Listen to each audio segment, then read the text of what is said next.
अस्सलाम वालेकुम दोस्तों, मेरा नाम फ़ारूक कुरैशी है और आप देख रहे हैं मेरा चैनल ब्रेन्स एकेडमी।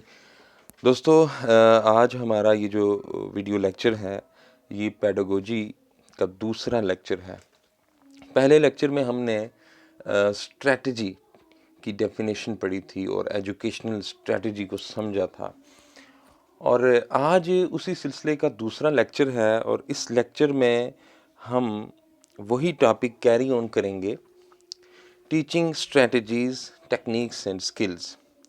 और इस टॉपिक में आज हम टीचिंग स्ट्रेटजीज़ यानी पढ़ाने के लिए, टीच करने के लिए, सिखाने के लिए आप जो तरीक़ाकार अख्तियार करते हैं, जो लाया अमल अपनाते हैं, उसकी टाइप्स पढ़ेंगे। ठीक है जी। तो टीचिंग स्ट्रेटजीज़ यानी पढ़ाने का तरीका, पढ़ाने का लाया अमल, इनकी दो मेन टाइप्स हैं यहाँ पर। ठीक है, एक है टीचर सेंटर्ड स्ट्रेटजीज़ और दूसरी है स्टूडेंट सेंटर्ड स्ट्रेटजीज़। यानी पढ़ाने के लिए जो आप तरीका अख्तियार करेंगे, जो लाया अमल अपनाएंगे, वो लाया अमल दो तरह के हैं। एक लाया अमल है टीचर सेंटर्ड स्ट्रेटजीज़ और दूसरा है स्टूडेंट सेंटर्ड स्ट्रेटजीज़। यानी स्ट्रेटजीज़ की दो टाइप्स हो गई। जो टीचर सेंटर्ड स्ट्रेटजीज़ हैं, इनमें मेन जो रोल होता है पढ़ाने में, सिखाने में, जो मेन किरदार होता है वो टीचर का होता है। इसलिए हम कहते हैं टीचर सेंटर्ड, यानी इसमें टीचर मरकज़ी किरदार अदा करता है। तो इसकी बेहतरीन जो एग्जांपल हो सकती है इस स्ट्रेटजी की, वो है लेक्चर या प्रेजेंटेशन। आप ये देखते हैं कि हमारे कॉलेजेस में, हमारी यूनिवर्सिटीज़ में जो पढ़ाने के लिए स्ट्रेटजी इख्तियार की जाती है वो यही होती है, लेक्चर या प्रेजेंटेशन। और लेक्चर या प्रेजेंटेशन जो है, इसमें मेन किरदार किसका होता है? इसमें मेन किरदार टीचर का होता है, पढ़ाने वाले का होता है। और जो लर्नर्स हैं, जो सीख रहे हैं, जो पढ़ रहे हैं, वो बस बैठ के सुन रहे होते हैं, नॉलेज गेन कर रहे होते हैं, इंफॉर्मेशन ले रहे होते हैं, चीज़ों को समझ रहे होते हैं। लेकिन जो लर्निंग का प्रोसेस है, टीचिंग का प्रोसेस है, उसमें मेन किरदार टीचर का होता है। इसमें टीचर क्या कर रहा होता है?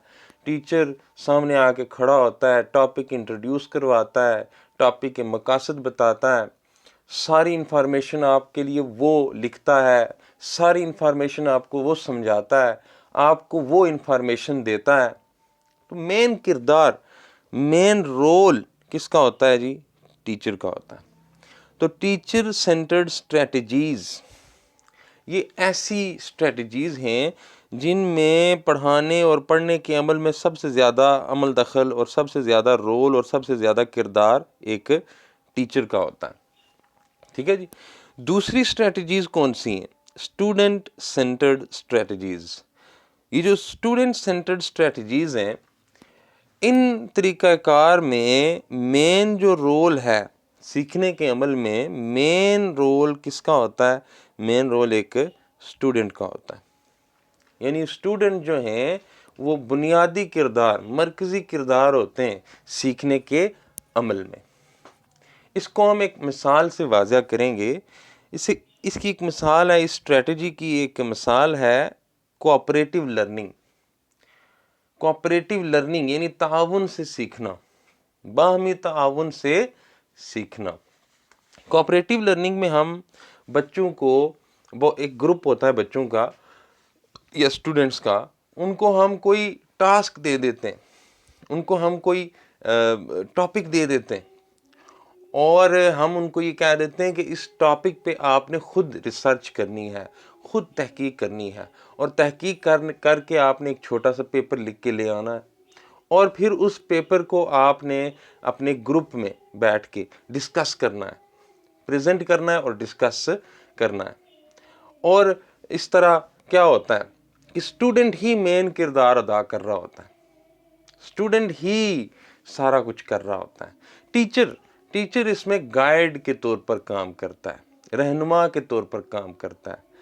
वो सिर्फ उसी जगह पे इंटरफेयर करता है जहाँ पे स्टूडेंट्स को गाइडलाइन की ज़रूरत होती है, वरना स्टूडेंट्स खुद ही सीख रहे होते हैं, खुद ही एक्टिविटी कर रहे होते हैं, खुद ही नॉलेज गेन कर रहे होते हैं, खुद ही न्यू इन्फॉर्मेशन ले रहे होते हैं, खुद ही उसी न्यू इन्फॉर्मेशन को प्रोसेस कर रहे होते हैं। ठीक है जी।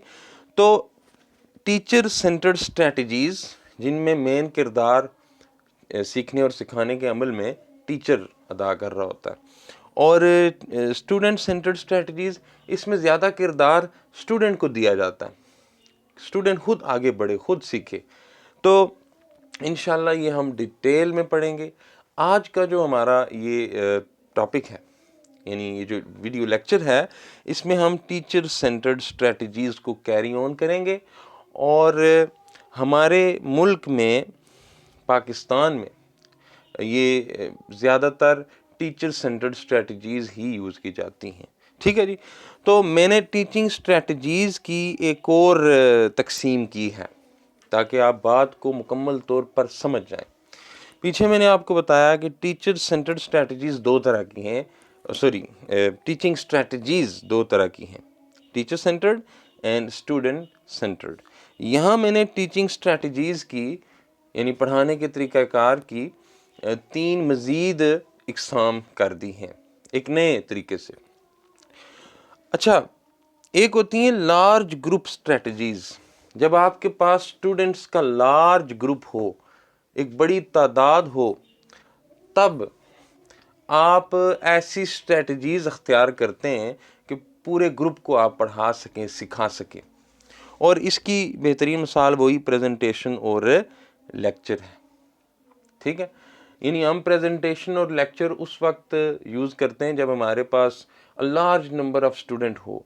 तो हमारे लिए आसान यही होता है, हमारे लिए बेहतर यही होता है कि हम उस सारे ग्रुप को लेक्चर दें। इंडिविजुअली हम उनको पढ़ा नहीं सकते, फर्दन हम उनको सिखा नहीं सकते, तो उस पूरे ग्रुप को इकट्ठा करके एक ही जगह पर हम उसको लेक्चर देते हैं और प्रेजेंटेशन देते हैं। तो एक होती हैं लार्ज ग्रुप स्ट्रेटजीज़, यानी ऐसी स्ट्रेटजीज़ होती हैं, ऐसे तरीक़ाकार होते हैं जो बड़े बड़े ग्रुप्स को पढ़ाने और सिखाने के लिए यूज़ की जाती हैं। ठीक है जी। दूसरी है स्मॉल ग्रुप स्ट्रेटजीज़। ठीक है जी। बाज़ औक़ात हमारे पास स्टूडेंट्स का छोटा ग्रुप मौजूद होता है, 5, 10, 12। ठीक है जी। तो उस वक्त हम स्मॉल ग्रुप स्ट्रेटजीज़ यूज़ कर सकते हैं, पढ़ाने के वो तरीके इस्तेमाल कर सकते हैं जो छोटे छोटे ग्रोहों के लिए यूज़ हो जाए। मेरी बात समझ, जैसे कि अगर डिस्कशन आप रख लें, मसलन अगर आपके पास एक छोटा सा ग्रुप है, तो आप उस ग्रुप को एक टॉपिक दे दें और उस टॉपिक पे उनको रिसर्च करने के लिए कहें और डिस्कशन करने के लिए कहें, तो ये हो जाएगी स्मॉल ग्रुप स्ट्रेटजी। तो डिस्कशन क्या है? एक स्मॉल ग्रुप स्ट्रेटजी है। ठीक है जी। जो लार्ज ग्रुप स्ट्रेटजीज हैं उनमें बड़े ग्रुप्स इन्वॉल्व होते हैं, स्टूडेंट के बहुत बड़े बड़े ग्रुप होते हैं। ठीक है, तो वहाँ पे आप लार्ज ग्रुप स्ट्रेटजीज इस्तेमाल करेंगे पढ़ाने के तरीके। और जहाँ पर आपके पास स्टूडेंट्स के ग्रुप छोटा होगा, वहाँ पर आप स्मॉल ग्रुप स्ट्रेटजीज इस्तेमाल करेंगे। ठीक है जी। मसलन डिस्कशन आप 50-60 बंदों को नहीं कह सकते कि आप बैठ के डिस्कशन करो, इस तरह तो हुल्लड़ ही मच जाएगा। ठीक है जी। तो आप छोटे से ग्रुप को कहेंगे, अगर आपके पास छोटा सा ग्रुप है स्टूडेंट का, तो आप उनको डिस्कशन के लिए कहेंगे, एक टॉपिक दे देंगे, खुद भी उसमें बैठेंगे, वो उस पर रिसर्च करेंगे, बातचीत करेंगे, सवाल जवाब करेंगे। तो ये हो गई स्मॉल ग्रुप स्ट्रेटजी। अच्छा, मैंने एक तीसरी किस्म लिखी है इंडिविजुअलाइज्ड स्ट्रेटजीज। Individualised strategies. अच्छा, ये कौन सी स्ट्रेटजीज हैं? इनफरादी तरीक़ाकार, मैं इनको उर्दू में कहूँगा इनफरादी तरीक़ाकार। एक क्लास में सारे बच्चे एक जैसे नहीं होते। ठीक है, तो आप सारे बच्चों के लिए एक ही तरीका अख्तियार नहीं कर सकते। उनको सिखाने के लिए अगर आप एक ही तरीका अख्तियार किए रखेंगे, तो जो ज़हीन होंगे वो तो हो सकता है सीख लें, लेकिन जो होंगे थोड़े से सुस्त बच्चे होंगे या थोड़े से ऐसे बच्चे होंगे जो पीछे हैं, अभी उनका मेंटल लेवल जो है, इंटेलेक्चुअल लेवल जो है अभी थोड़ा सा, तो वो हो सकता है उस तरीके से सीख ना पाए। तब आपको इनफरादी तरीक़ाकार अपनाना होगा, इंडिविजुअलाइज्ड स्ट्रेटजीज अपनानी होंगी। यानी आपको कोई ऐसा तरीका अपनाना होगा कि आप फर्दन स्टूडेंट्स को इंस्ट्रक्शन दे सकें, स्टूडेंट्स को पढ़ा सकें, स्टूडेंट्स को सिखा सकें अलग अलग करके। यानी आपको क्लास में लगता है कि फ़लाँ बच्चा मैथमेटिक्स में कमज़ोर है, तो आप उस बच्चे के लिए जो है वो अलग से एक तरीका अख्तियार करेंगे, उसको अलग करके आप उसको पढ़ाएंगे। ये इंशाल्लाह नेक्स्ट हम इसको कवर करेंगे, आज का हमारा टॉपिक इस पे नहीं है। तो ये मैंने यहाँ 3 मेन टास्क बताए, ठीक है। तो 3 तरह की टीचिंग स्ट्रेटजीज़ हैं। एक टीचिंग स्ट्रेटजीज़ वो हो गई जो बड़े ग्रुप्स के लिए, स्टूडेंट के बड़े ग्रुप्स के लिए इस्तेमाल की जाती हैं। एक वो टीचिंग स्ट्रेटजीज़ हो गई जो स्टूडेंट्स के छोटे ग्रुप्स के लिए इस्तेमाल की जाती हैं। और तीसरी कोई फर्दन एक एक दो स्टूडेंट्स के लिए अलग अलग करके हम कुछ तरीक़ाकार इस्तेमाल करते हैं।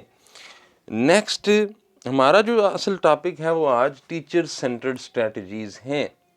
टीचर सेंटर्ड स्ट्रेटजीज़ यानी जिन ऐसे तरीक़ाकार, पढ़ाने के ऐसे तरीक़ाकार जिनमें मेन किरदार टीचर का होता है, ठीक है जी।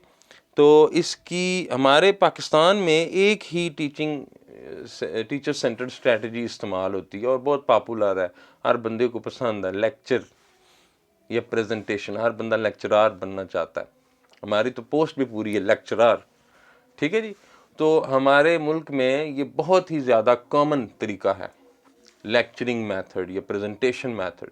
ये बहुत ही कॉमन स्ट्रेटजी है, ये बहुत ही कॉमन तरीका है, हम इसको पसंद भी करते हैं और इसी पे हम काम भी करते हैं। तो हमारे कोर्स में यही होगी, एक ही टीचर सेंटर स्ट्रेटजी को हम पढ़ेंगे और वो है प्रेजेंटेशन या लेक्चर्स। अच्छा, प्रेजेंटेशन या लेक्चर क्या है? ये एक रवायती तरीका है, फॉर्मल डिस्कोर्स है, रवायती तरीका है, ठीक है जी, यानी शुरू से चला आ रहा है।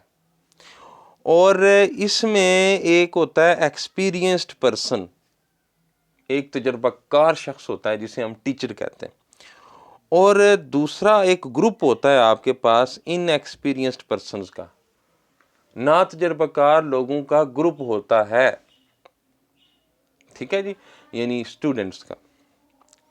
तो 2 चीज़ें हो गई इसमें लेक्चरिंग में, एक है आपके पास एक्सपीरियंस्ड पर्सन जिसे टीचर कहते हैं, और दूसरा आपके पास एक पूरा ग्रुप है स्टूडेंट्स का। अच्छा, अब क्या करेंगे आप? अब आप उनको इंफॉर्मेशन देंगे, पढ़ाएंगे। टीचर, सारा काम टीचर करेगा, ठीक है जी।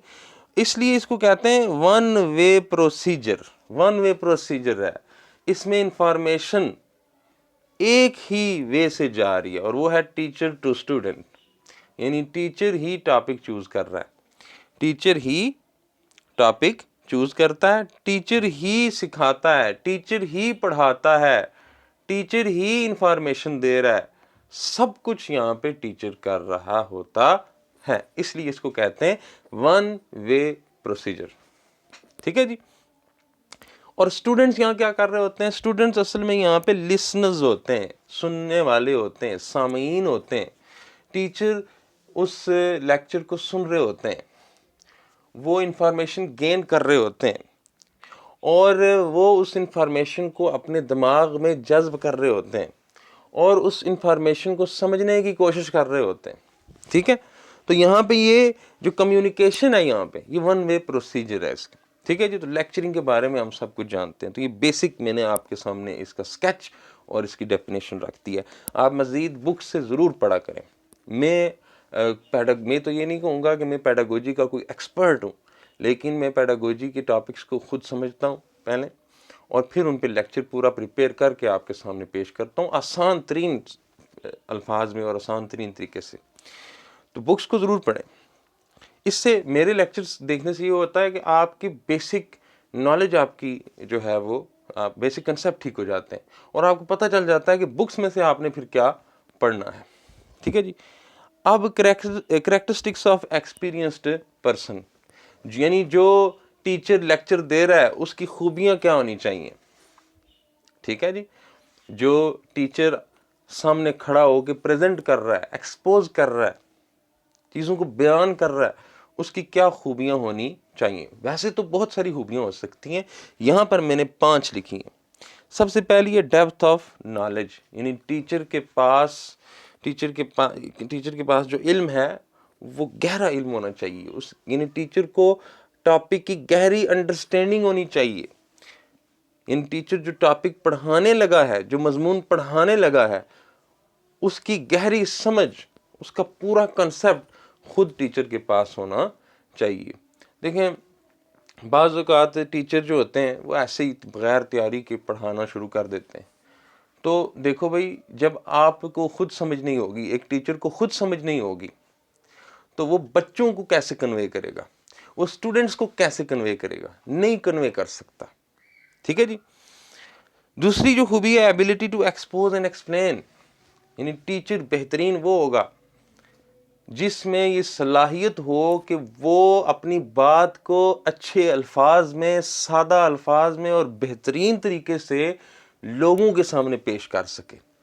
ये टीचर की खूबी है। यानी टीचर जब बात करे तो उसकी बात बिल्कुल वाज़िया हो और अगले सुनने वाले को समझ भी आए। तीसरी, use of appropriate language.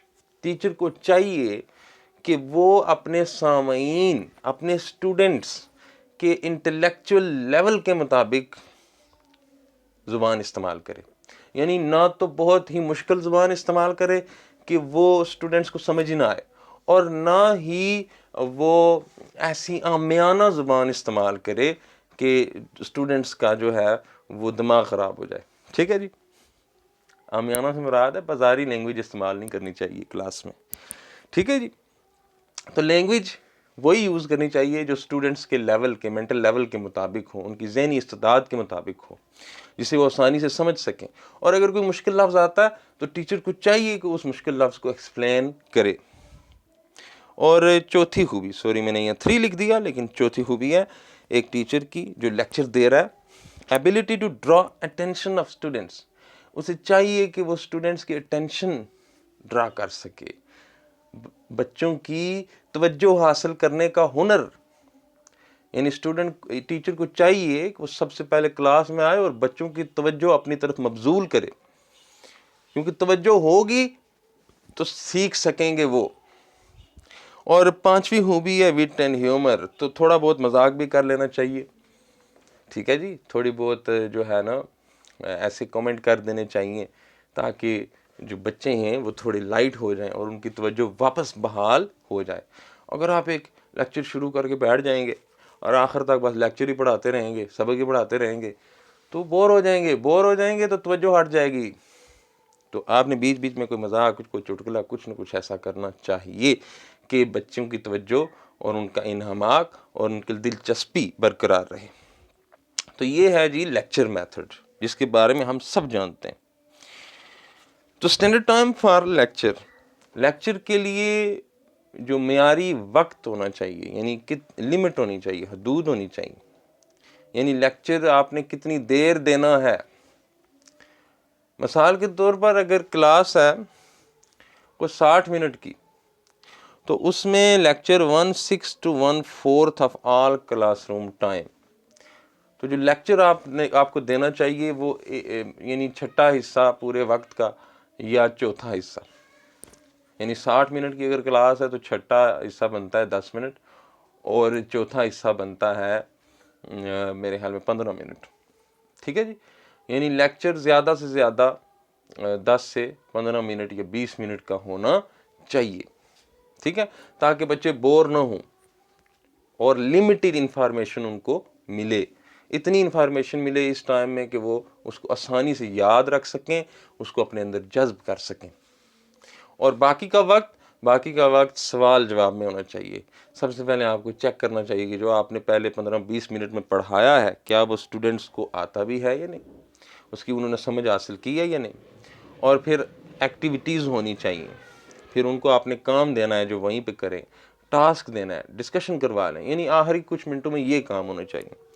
Pakistan में मसला ये है कि बड़ी क्लासेस में तो पूरे का पूरा वक्त ही, यानी 60 मिनट तो 60 के 60 मिनट ही लेक्चर में सर्व कर दिए जाते हैं। और अमूमन पाकिस्तान में तीन चौथाई वक्त टीचर अपने बोलने में लगा देता है, टीचर बोलने में, सिखाने में। वो बच्चों के साथ इंटरेक्ट बहुत कम करता है, बच्चों से सवाल जवाब कम करता है, बच्चों की नॉलेज और समझ को कम ही चेक करता है। ठीक है जी, तो ये पाकिस्तान में एक बड़ा प्रॉब्लम है। नेक्स्ट, प्रिंसिपल्स ऑफ लेक्चरिंग, यानी कि एक अच्छा लेक्चर कब बनेगा, उसके उसूल, लेक्चर के उसूल। अगर आप चाहते हैं कि आपका लेक्चर बहुत अच्छा हो तो ये वो उसूल हैं जिन पर आपने अमल करना है। Teacher must be aware of the need of students, teacher को अपने स्टूडेंट्स की ज़रूरियात का पता होना चाहिए। यानी टीचर को पता होना चाहिए कि इस वक्त जो उसके स्टूडेंट्स हैं वो किस लेवल पर हैं, वो किस मेंटल लेवल पर हैं, उनकी जहनी इस्तेदाद क्या है, उनकी ज़ुबान की इस्तेदाद क्या है, ये सारी बातें टीचर को पता होनी चाहिए। और टीचर को अपना लेक्चर फिर उनकी ज़रूरियात के मुताबिक डिज़ाइन करना चाहिए। Next, teachers concern must be learning rather than teaching. और ये सबसे बड़ा प्रॉब्लम है कि लेक्चर मेथड में जब हम जाते हैं किसी क्लास में लेक्चर देने, वहाँ हम ये समझते हैं बस हमारा काम है लेक्चर दे देना, आगे सीखें या ना सीखें। तो टीचर का काम ये होना चाहिए, उसका पहला मकसद ये होना चाहिए कि वो सिखाए, सिखाने पर, सीखने पर जोर दे, ना कि पढ़ाने पर। हम पढ़ा देते हैं, तो बच्चों को सीखना चाहिए, ये पहले हमारा कंसर्न होना चाहिए। आपको इस बात की फिक्र होनी चाहिए कि जो मैं पढ़ा रहा हूँ, जो मैं सिखा रहा हूँ, ये बच्चे सीख भी रहे हैं या नहीं। आपको बार बार चेक करना चाहिए, उनसे सवाल करने चाहिए, और जिस चीज़ में उनको प्रॉब्लम हो वो चीज़ क्लियर कर देनी चाहिए। तीसरा प्रिंसिपल, तीसरा असूल है, टीचर मस्ट गिव पाज। यानी कि देखें ना, जब आप पढ़ा रहे होते हैं तो जो स्टूडेंट होते हैं वो सुन रहे होते हैं, वो सुनकर अपने दिमाग में इमेजेस बना रहे होते हैं। जो आपसे सुन रहे होते हैं उसकी वो अपने दिमाग में इमेजेस बना रहे होते हैं, उन इमेजेस को स्कीमाज कहते हैं। तो टीचर को चाहिए कि वो बच्चों को थोड़ा वक्त भी दे, बीच बीच में थोड़ा वक्फा करे, ताकि जो कुछ बताया है उसे वो अपने दिमाग में बिठा सकें। ठीक है, यानी फर फर और रटा रट बोलना नहीं चाहिए। तो खैर, मैं यहाँ पे थोड़ा वीडियो लंबी हो जाती है, इसलिए मैं थोड़ा तेज़ी से बोलता हूँ और तेज़ी से समझाता हूँ। तो चौथी खूबी क्या होनी चाहिए कि जो लैंग्वेज है, यानी आप, मैं पीछे भी बता चुका हूँ कि जो आप लेक्चर के दौरान लैंग्वेज यूज़ करें वो स्टूडेंट्स के जहनी मयार और जहनी इस्तेदाद के मुताबिक होनी चाहिए। मुश्किल लैंग्वेज नहीं यूज़ करनी, आमियाना और बाजारी लैंग्वेज भी यूज़ नहीं करनी। टीचर मस्ट, यहाँ मस्ट आता है, मैंने स्पेलिंग गलत कर दी। The teacher must present summary, और जब टीचर पढ़ा चुके तो आखिर में पूरे लेक्चर की समरी उसे बतानी चाहिए। ठीक है जी, खुलासा बयान कर देना चाहिए। खुलासा बयान करने से स्टूडेंट्स के दिमाग में एक पूरे लेक्चर की स्कीम बन जाती है, उन्हें पता चल जाता है कि इस तरतीब से हमने ये चीज़ें पढ़ी हैं। Teacher must be a little bit humorous, teacher को चाहिए कि वो, मैं पीछे बता चुका हूँ कि टीचर को थोड़ा बहुत हंसी मजाक भी कर लेना चाहिए, क्लास के माहौल को लाइट करने के लिए, बोरियत को ख़त्म करने के लिए, ताकि स्टूडेंट्स का ध्यान और उनकी दिलचस्पी क्लास में बनी रहे। और the teacher must be aware of his own abilities and capacities of his students. है, ये लिखने में गलती हो जाती है भाई मुझसे। जो टीचर है उसे अपनी काबिलियतों का और बच्चों की सलाहियतों का ज़रूर पता होना चाहिए, ताकि आप भी अपनी लिमिट के अंदर रहें और बच्चे भी अपनी कैपेसिटी के मुताबिक सीख सकें। यानी आपने बच्चों की कैपेसिटी को मद्देनज़र रखते हुए उन्हें पढ़ाना है और सिखाना है। जो चीज़ उनकी कैपेसिटी से बाहर है उसकी तरफ आप उनको लेके नहीं जाएंगे, क्योंकि जब आप उनको उस चीज़ की तरफ लेके जाएंगे जो उनकी हदूद से ही बाहर है, समझ से ही बाहर है, तो वो बोर ही होंगे और मुतनफ़र होंगे। तो ये वो उसूल मैंने आपको बताए जो एक अच्छे लेक्चर के लिए आप लाजमी हैं, जिन पर अमल करना ज़रूरी है। Next, outcomes of learning lecturing. तो लेक्चरिंग के आउटकम क्या होने चाहिए, कि नताइज क्या होने चाहिए? To help student acquire assimilate retain new information, ताकि यानी लेक्चरिंग आपका पहला मकसद ये होना चाहिए कि आप जो उसे इंफॉर्मेशन दे रहे हैं उसे वो हासिल कर रहा है, एक्वायर कर रहा है और उसे अपने अंदर जज्ब कर रहा है, उसको समझने की कोशिश कर रहा है और उसे याद भी रखने की कोशिश कर रहा है। यही होते हैं आउटकम्स। और एक्सपेंड स्टूडेंट्स कंसेप्चुअल लर्निंग। और आपको चाहिए कि लेक्चरिंग का दूसरा नतीजा ये निकले कि बच्चों की जो समझ है, उनकी जो कंसेप्ट्स हैं वो क्लियर हो जाए। तो बहुत सारे टीचर्स क्लासरूम में जाते हैं और वो बस अपनी ड्यूटी पूरी कर रहे होते हैं और वो कोशिश नहीं करते, वो बच्चों के कंसेप्ट्स क्लियर करने की कोशिश नहीं करते। देखें, जब आप बच्चों के कंसेप्ट्स क्लियर करने की कोशिश नहीं करेंगे, उनकी समझ और बूझ को बढ़ाने की कोशिश नहीं करेंगे, यकीन जाने आपकी भी समझ और बूझ कभी इंक्रीज नहीं होगी, आपके इल्म में भी कभी इजाफा नहीं होगा। मैं जब पढ़ा रहा होता हूँ तो यकीन जानिए कि मैं अपने आप को समझा रहा होता हूँ, मैं अपने आप को पढ़ा रहा होता हूँ, मेरा इल्म, मेरी नॉलेज और मेरी समझ खुद इंक्रीज हो रही होती है।